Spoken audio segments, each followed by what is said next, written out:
He pushed his poor mother away. He felt ashamed of her. He trusted his money. He trusted his power. He trusted time. Then she died. She left no curse. She left no anger. She left something powerful. It broke him. It dropped him to his knees. In mud. In rain. What she did before dying destroyed him forever. Subscribe for stories that touch the soul. He was called a big man in the city. People feared his voice. People respected his money. Obinna lived high above the streets. His office had glass walls. From there, he could see the whole city. Cars looked like toys below him. People looked small. Every morning, he wore sharp suits. He checked his watch often. Time mattered to him. Money mattered more. His phone rang many times a day. Most calls were business. Some were friends. One name appeared again and again. Mama. Each time he saw it, his face changed. His lips pressed tight. He felt annoyed. He did not answer. She will ask for money, he said to himself. She will complain. She will waste my time. He turned the phone face down. Obinna hated the village. He hated the dust. He hated the smell of firewood. He hated being reminded of hunger. He remembered torn shoes. He remembered walking far to school. He remembered shame. Now he had escaped all that. At least, that is what he thought. In the village lived Mama Nkechi. She was small and thin. Her back was bent from years of work. Her hands were hard and rough. Those hands raised Obinna. Those hands washed his clothes. Those hands fed him when food was little. Her house was old. The roof leaked when it rained. The floor was bare earth. But Mama Nkechi did not complain. She did not ask for much. She only wanted to hear her son's voice. Each evening, she sat on a wooden stool. She held her small phone. She waited. Maybe today, she whispered. Sometimes she called. Sometimes she just listened to the phone ring. Sometimes she smiled at nothing. She told her neighbors, "My son is busy. He is doing great things." They nodded. They did not know the truth. Weeks passed. Then months. Obinna did not visit. He did not call. When he sent money, he felt proud. See, he thought, I am a good son. But money is not a voice.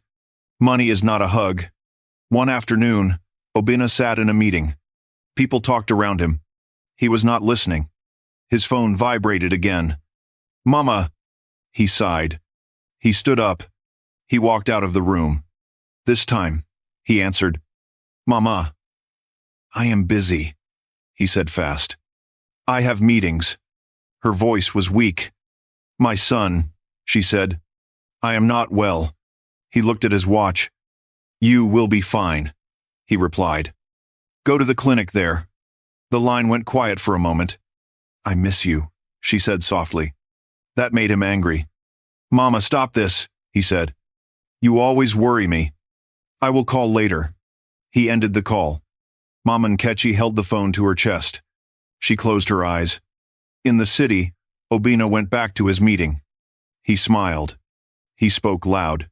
But somewhere deep inside him, something small felt wrong. He ignored it. My name is Cairo. Welcome to African Tales by Cairo. Today's story is very deep. Please subscribe.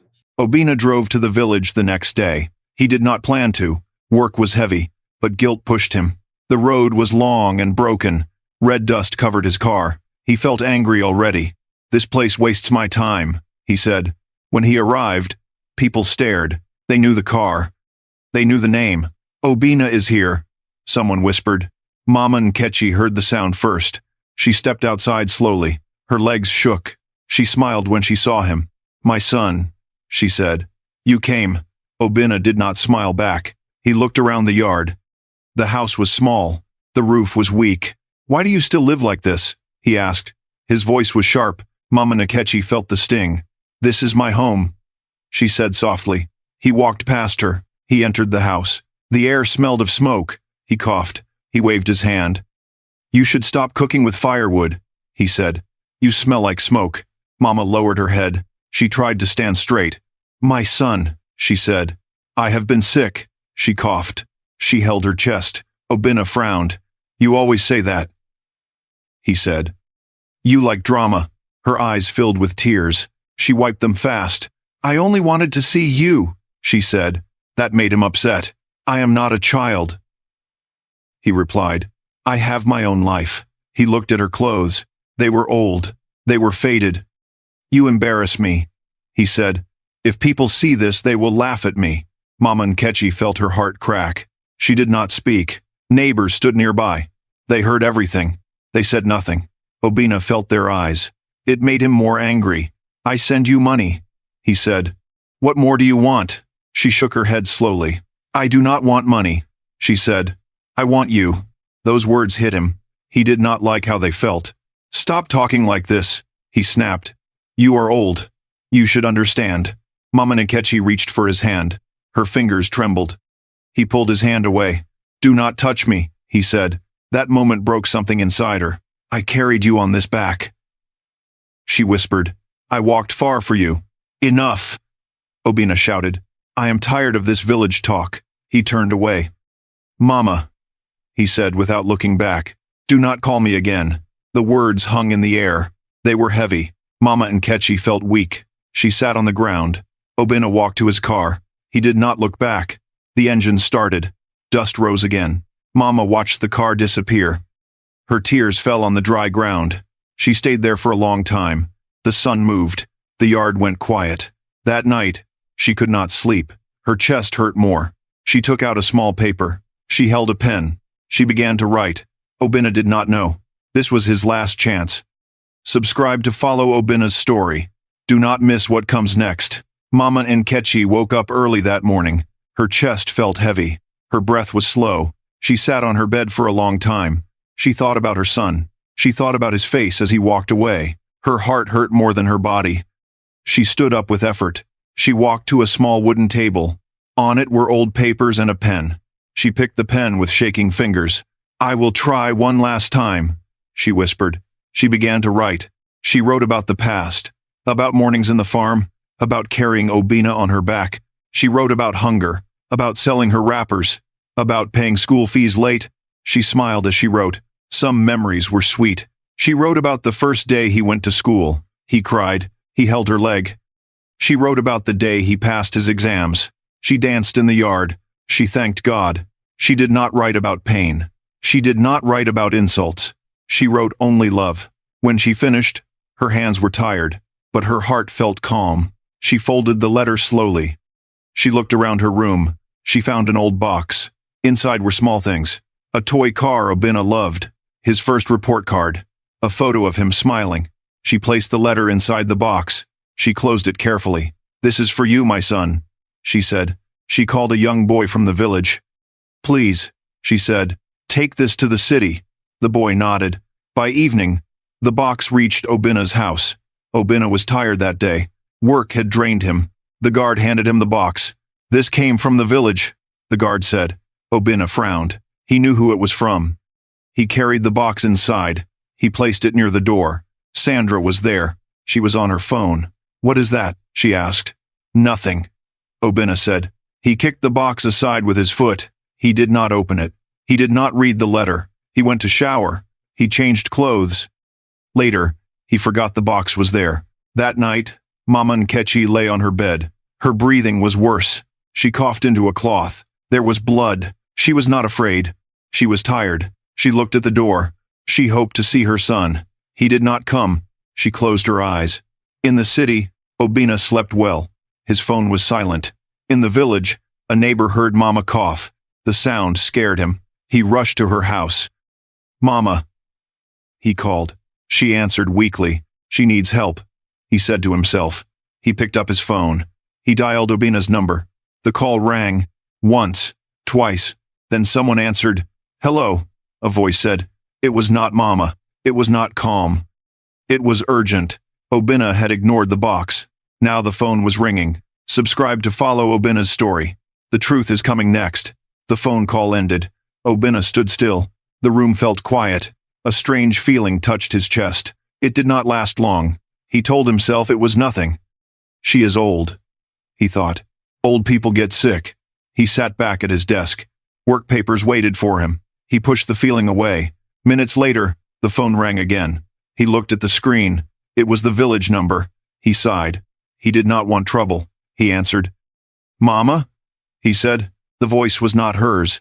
"Good evening." The man said, "My name is Papa Ugo." Obinna knew the name. The man lived near his mother. "What is it?" Obinna asked. "Your mother is very sick," Papa Ugo said. "She cannot breathe well." Obinna checked his watch. "I am busy," he replied. "Take her to the clinic." "The clinic has no drugs," the man said. "She needs a doctor." Obinna felt annoyed. "Why are you calling me?" he asked. "I send money." Papa Ugo paused. "She keeps calling your name," he said. That line touched something inside Obinna. He did not like it. "I will come later," he said. "Maybe next week." The call ended. Obinna leaned back in his chair. He rubbed his face. For a moment, guilt came. It was small. "I will see her soon," he told himself. She will wait. He left the office late that night. Traffic was bad. When he reached home, the box was still by the door. He stepped over it. He ate dinner. He watched TV. Sandra talked about a party. He nodded. In the village, Mama Nkechi lay on her bed. Her chest hurt badly. She tried to sit up. She failed. Her breath came in short gasps. She whispered Obinna's name. A neighbor rushed in.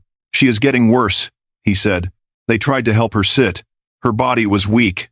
"She needs her son," someone said. They called Obinna again. The phone rang in the city. Obinna saw the screen light up. He ignored it.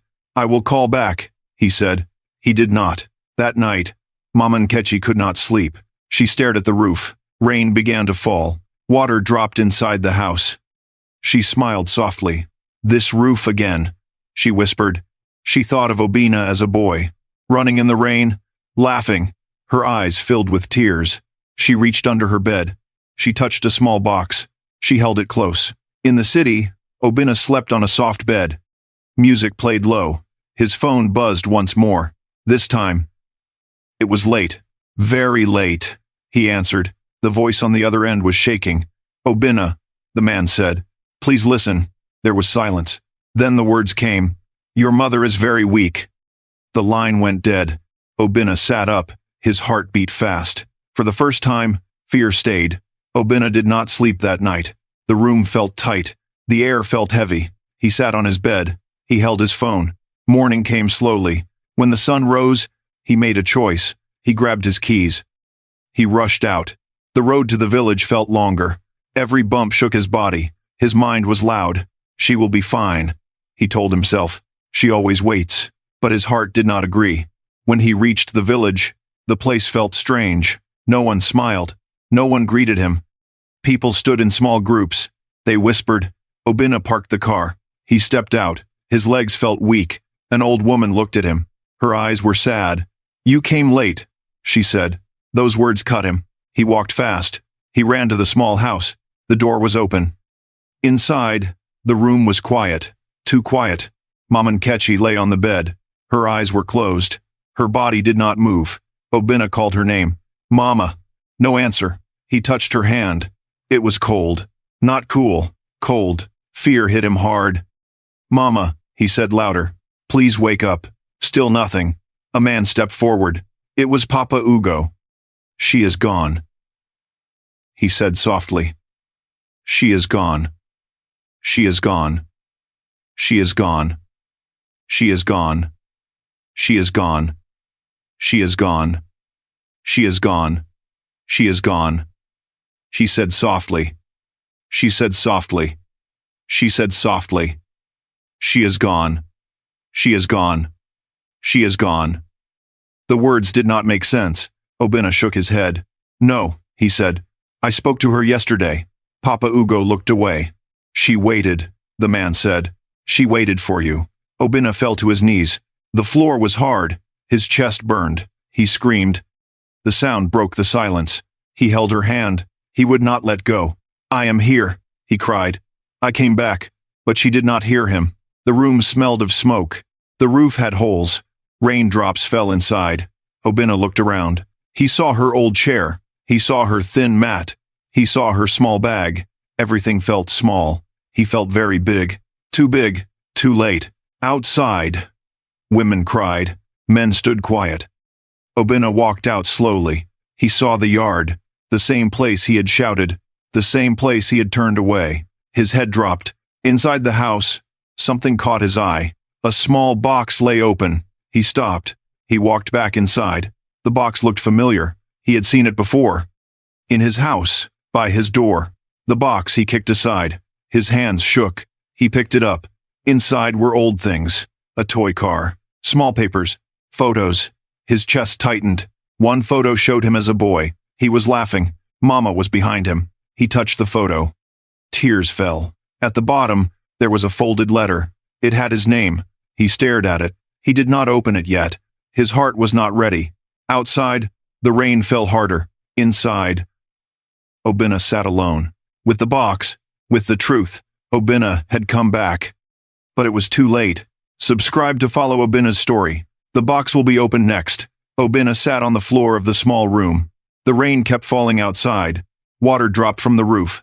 He did not move. The box was in his hands. It felt light, but his heart felt heavy. He opened the box slowly. Inside were small things, old things. He picked up a toy car. The paint was faded. One wheel was missing. He smiled for a second. Then the smile broke.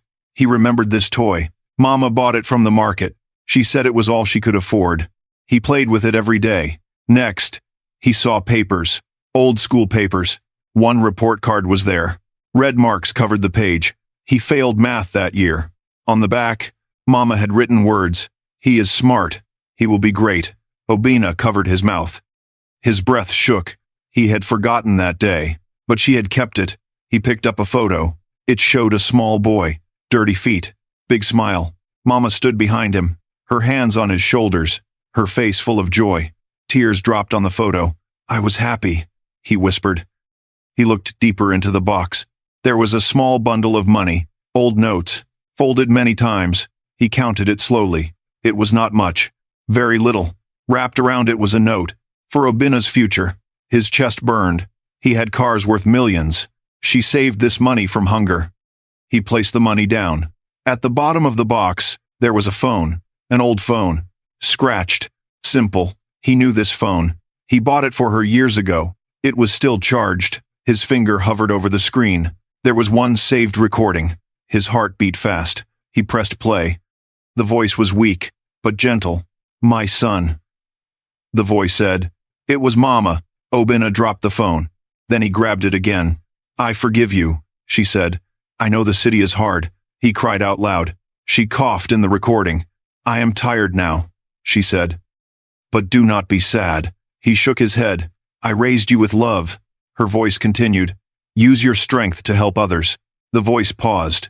There is a woman in the village, she said. She has no one. Aiteen, please help her.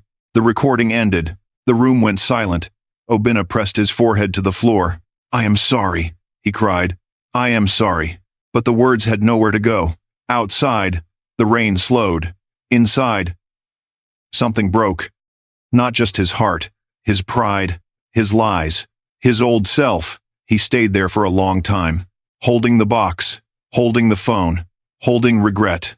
For the first time, money felt useless. The next morning came slowly. The rain had stopped. The village felt quiet. Obinna did not leave the room. He sat on the floor all night. The box stayed beside him. His eyes were red. His body felt weak. When the sun rose, people came to the house. They came to prepare the body. They came to help. Obinna watched them. He did not speak. When they covered Mama Nkechi, his chest hurt again. He followed as they took her away. His legs moved, but his heart stayed behind. Later that day, Obinna sat alone outside. He looked at the ground, the same ground she walked on. He remembered his words, the sharp ones, the cold ones. Each memory cut deep. A woman came to him. She was old. Her eyes were kind. She was a good woman, the woman said. Obinna nodded. He could not speak. She helped many people, the woman continued. She fed children. She paid school fees. Obinna looked up. I did not know, he said. The woman sighed. She never spoke badly of you, she said. Those words hurt more than anger. That evening, Obinna opened the box again. He took out the phone. He listened to the recording once more. This time, he listened to every word. At the end, Mama's voice grew soft. "My son," she said, "do not forget where you came from." Her voice faded. Obinna closed his eyes. That night, he could not sleep. He kept seeing her face, her smile, her tired eyes. In the morning, he made a decision. He walked to the center of the village. People stopped and watched him. He went to the old school. The building was weak. The walls were cracked. The roof leaked. Children sat on the floor.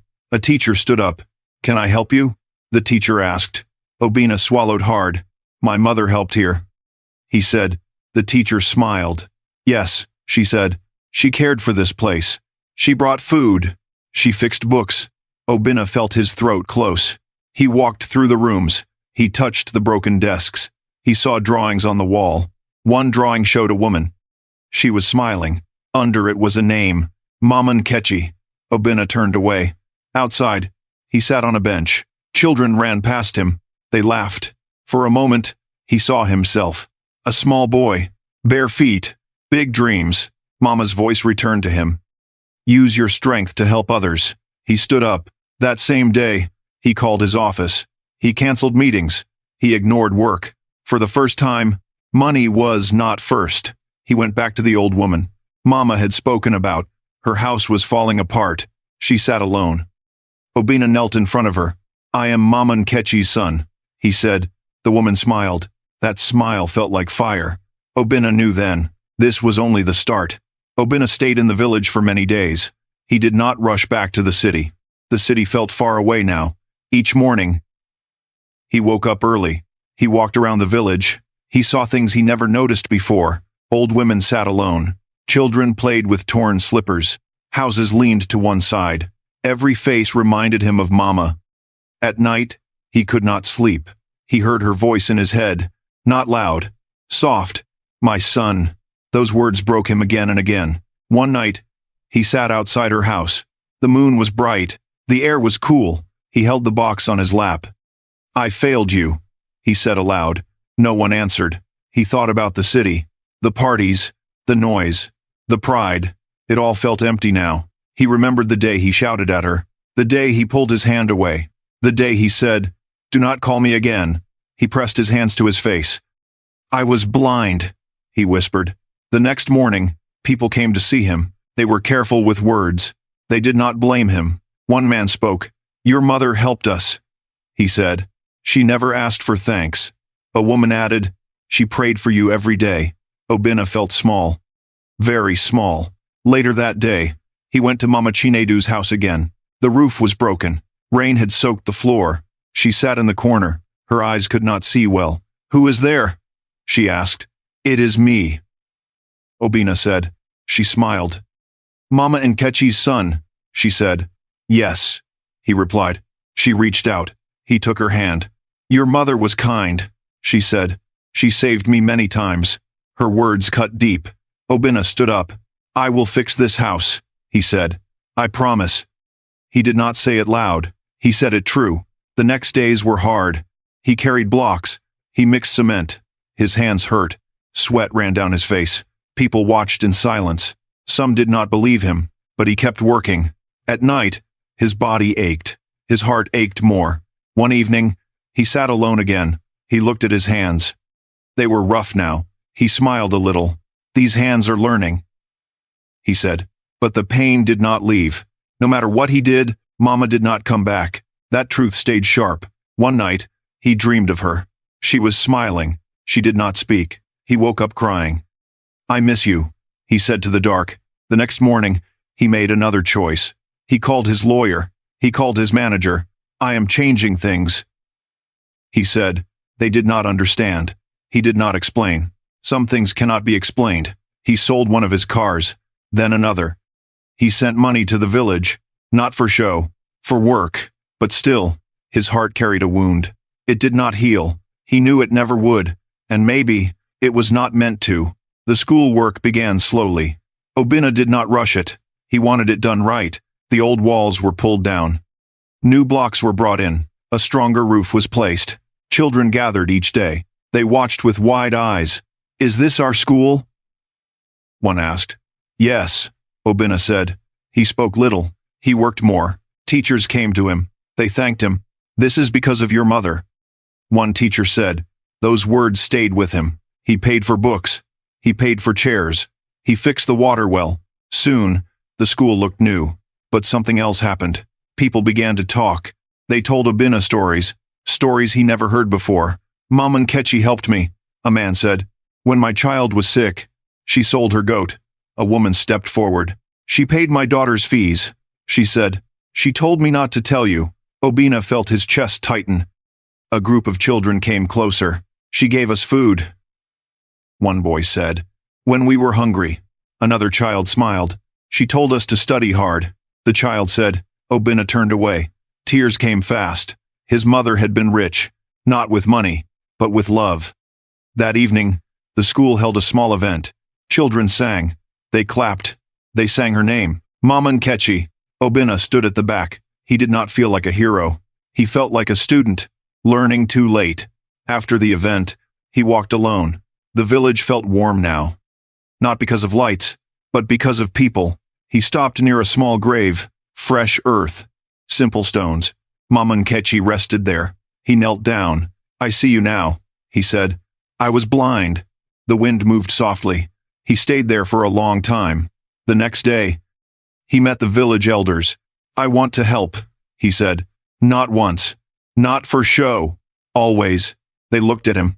They nodded. A plan was made. A small clinic. Support for widows. Food for old people. Obinna signed the papers. But inside, he felt calm and broken at once. He knew this work would not erase the past. Nothing could, but it could honor her. Children now ran to him. They called him Mama Nkechi's son. Not rich man. That name mattered more. One evening, as the sun went down, Obinna sat outside the school. He watched children laugh. For the first time, he smiled without pain. Not because he forgot, but because he remembered. The right way. He whispered softly, Your love is still working. Obinna went back to the city after many weeks. But he was not the same man. The tall buildings still stood. The roads were still busy. The noise was still loud. But inside him, everything had changed. He returned to his big house. It felt empty. The rooms were clean. The lights were bright, but the warmth was gone. He walked into his bedroom. He sat on the edge of the bed. He remembered the box, the phone, the voice. At night, he could not sleep well. He dreamed of the village. He dreamed of his mother. Some nights, he woke up crying. In the mornings, he worked differently. He spoke softly. He listened more. People noticed. This is not the old Obinna. Someone said.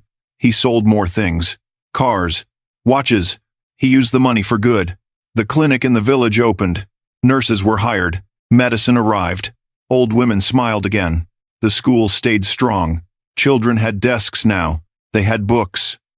Obinna visited often. He did not wear fine suits there. He wore simple clothes. He sat with elders. He ate with children. Every visit hurt. Every visit healed. One day, he stood near Mama Nkechi's grave. The wind was gentle. I am trying, he said. Tears filled his eyes. I wish you were here, he whispered. But he knew the truth. Some wishes come too late.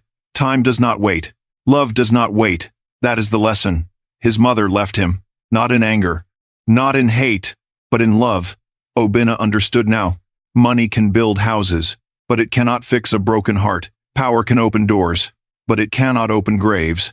He learned that love must be shown on time, not tomorrow, not later, now. He kept his mother's box. He kept it safe, not to cry, but to remember. Whenever pride rose in him, he opened it, and pride fell. Years passed. People spoke his name, but in the village, they spoke another name more. Mama Nkechi. They said her love was still alive. Through schools, through kindness, through her son, Obinna accepted one truth. He would never forget the pain, and that was okay. Some scars are meant to stay. They guide us. They remind us to love better, to listen sooner, to hold tighter. Because one day, there will be no phone call, no second chance, only memory, only regret. So hear this lesson. Do not push love away. Do not wait for loss to learn. If your mother is alive, call her. If your father is alive, hug him. Say sorry. Say thank you. Do it now. Because when the box is opened, it is often too late. Subscribe for stories that teach the heart.